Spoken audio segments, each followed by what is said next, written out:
So I asked the people who were queuing with me, do you have a taxi number so that I can call a taxi for me? So one kind lady dropped from the queue and said, over there's a shop. Inside you have free phone to call for for taxi. She even showed me how to call that phone. You know, just pick it up and somebody will talk to you and then you say you want a taxi and you tell them where you are and they will come. I also didn't know where I was. So I say the shop. And they say, oh, we have so many shops like that.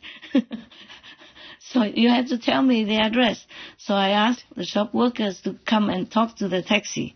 I was stranger, you know, in the land of Egypt. So they helped me and I got a taxi. And then later, I got a hotel room, a small, cheap one.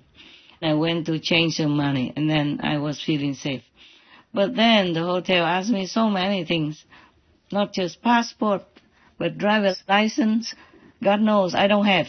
And then credit card, I was not willing to give because it's not in my name either. I borrowed. Oh, my life is not all that simple. You thought it is. It's not. I already thought my life was simple. It's not. So I couldn't stay in that hotel either because I'm not credible enough. They don't believe in your face, your talk, your look. You know, however gentle you look or however soft you talk, they believe in the printed credit card, for example, like that. So I couldn't stay there in that hotel. I had to leave in the night with a taxi because I didn't know what else to do. No more shops, no more trains, no more buses at that time. I went with a taxi from London to where I was supposed to go. It was about 2 hours. Well, and the taxi driver was a Muslim. He told me he was the Muslim. Fine, good. So I greeted him in the name of Allah.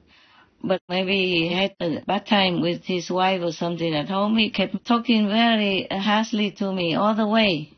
For anything, any reason, just talk harshly. But then suddenly he changed his tune, you know. He talked about how he didn't want to eat this and that because of allergies. I said, oh, then you're most like vegan. He said, no, I'm not vegan. I just eat that and this because it's not allergy. I drink almond milk and, lactose zero milk. I said, oh, I know, because I'm vegan. I drink this and that vegan milk. I don't drink, lactose milk. And then when we stopped at the shop, because he needed to fuel his car. And then I went in and bought a lot of things for him, all vegan. Biscuits, cakes, and different types of vegan milk to try. And then he began to be very harsh to me again. He snatched all the things from my hands and threw them back on the shelves. I said, but why? I will pay for it. He said, no, I don't want. He was so very harsh. He must have had some trouble, bodily or something. Or maybe it was late at night and he wasn't willing to take me so far away. But he had to because he was on duty. He was in the line to take customers, so he had to. I apologized profusely all the time. I said, oh, sorry, it's late at night and I will make it up to you. I will pay more than you ask. Don't worry about it. And here, take some first, here is 50 pounds for you. Please, that is for you alone first. And later I will pay more, okay? And then he say, no, you keep it, pay all together later, fine.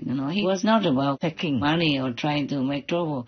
He was just in some kind of trouble at that time. Then I talked to him about Islam, something I know about the Hadith and the Quran. And then he began to like it, So we were okay. We were friends until the last minute. And then I went to where I was supposed to go. And then I said, please stop here in front of that vegan restaurant. I need to eat something. Also, I didn't want him to know where I was going next. I often change my taxi midway to keep my safety. That's what I'm thinking, Is it safe anyway? A safe country, but I always try to take extra precautions because I often travel alone. Anyway, so I went in the restaurant and ordered some vegan food. And then after that, I called a taxi. and I went to another place. Sometimes I just stop the recording and record again, so my voice doesn't always match with the previous voice. I hope the viewers don't mind.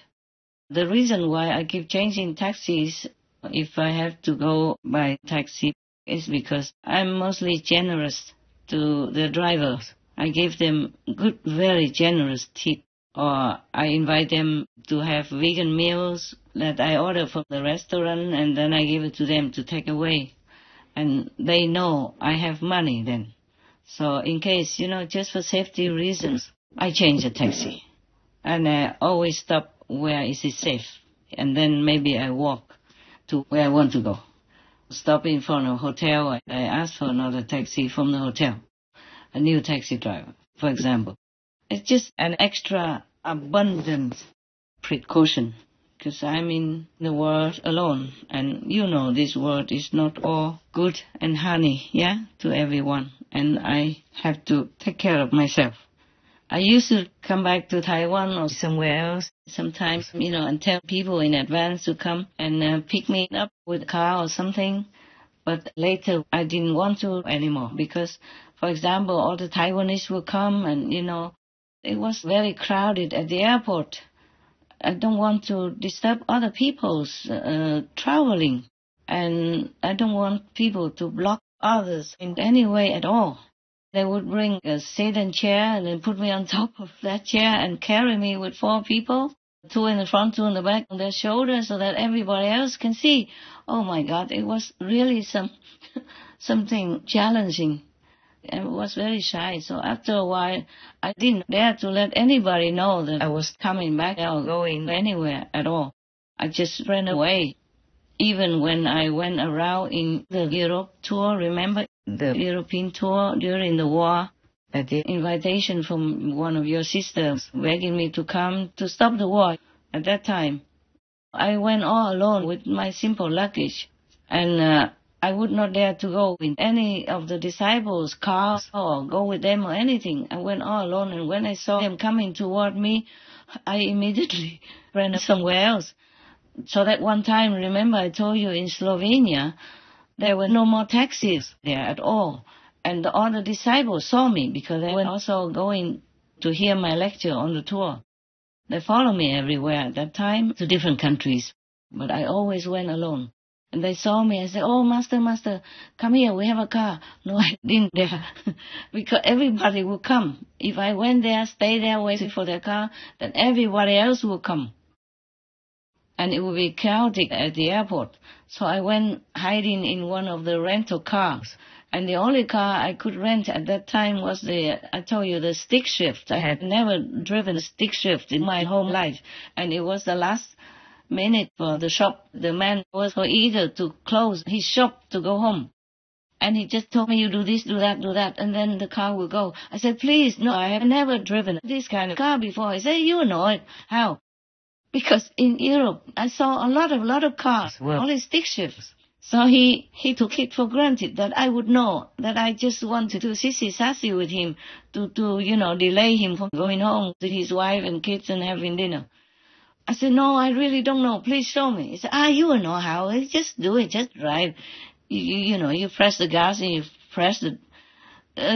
I even forgot what he told me. And now if you tell me to drive a stick shift, I will not know how anymore. So at that time, I drove all the way from the airport to the capital, and the car stopped many times. I had to stop right on a big piece of paper and tape it, put it on the back glass window. "New driver, please, please pay attention." And then people driving past me saw me, ka-chum, the car almost stopped or didn't want to go. They kept looking at me with friendly smiles. People, they were so kind. They understood. They just avoided my car. And I was praying, all the time, "Please let the car keep going." And I don't know how. Stop, start, ka-chum, half stop, half start, all that. And still I reached one of the hotels somewhere on that motorway. Then I went in. and I let the hotel staff take care of that car. Call that company, go pick it up tomorrow or whenever. Please tell me if I can get a taxi to go to the capital. So they arrange all that, because I needed to go quickly. I couldn't kachom kapom with that car anymore. It's dangerous and I will be delayed too long. Because at that time, every 2 days was one country lecture. You remember that, yeah? Every 2 days I had to be in another country. So I couldn't just play with that car, Luckily, heaven is protected. Angels, helped me. And somehow I reached a hotel, and arranged that. And they say, oh, it's very expensive to go to the capital with a taxi. I said, no, I don't care. Please, I have money to pay. Of course, when I went on the road, I prepared. I had cash and also some credit cards. Anyway, so I said, don't mind, I have money. That's why I always have to change the taxi wherever possible, because people would know I have money. Because sometimes they don't want to take me. They worry it's too long distance. And if I have money or not. And I'm a stranger, I'm not European. Stuff like that. It's very difficult to be on the road by yourself.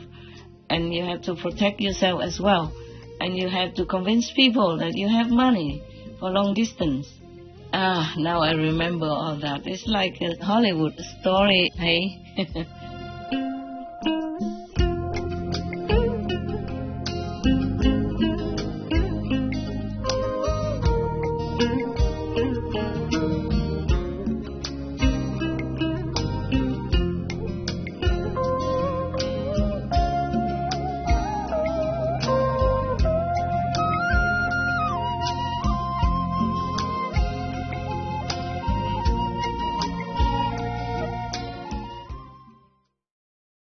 Supreme Master CHINGHAI, vegan, is a world-renowned spiritual teacher, humanitarian, and artist.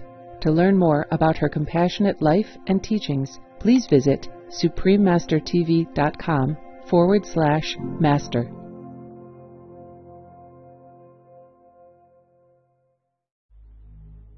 Vegan, 'cause we choose to be kind. The most powerful daily prayer for any time and before meditation, which is the order from God, and Supreme Master CHINGHAI shares with us by His blessed grace. We humbly worship, praise, thank, obey, and love God Almighty, the Most High, the greatest, for world vegan, world peace, and our soul liberation. We thank, love, praise the only Son of God, who is the ultimate Master for our salvation. We follow the teaching of all the saints and sages. We thank, love, and praise them, who are the representatives of God for our spiritual elevation.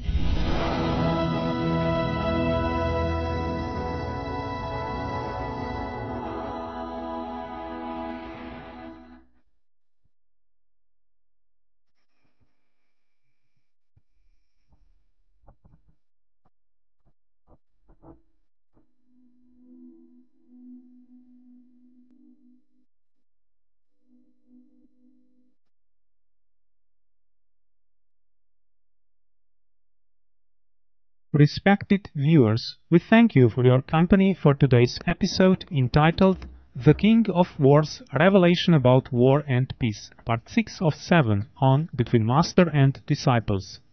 Coming up next is Devotion to God from Sikhism's Holy Scripture, Sri Guru Granth Sahib Ji, Part 1 of 2 on Words of Wisdom right after Noteworthy News. Please stay tuned to Supreme Master Television for more constructive programming. Being vegan, having peace, doing good deeds, life is a feast.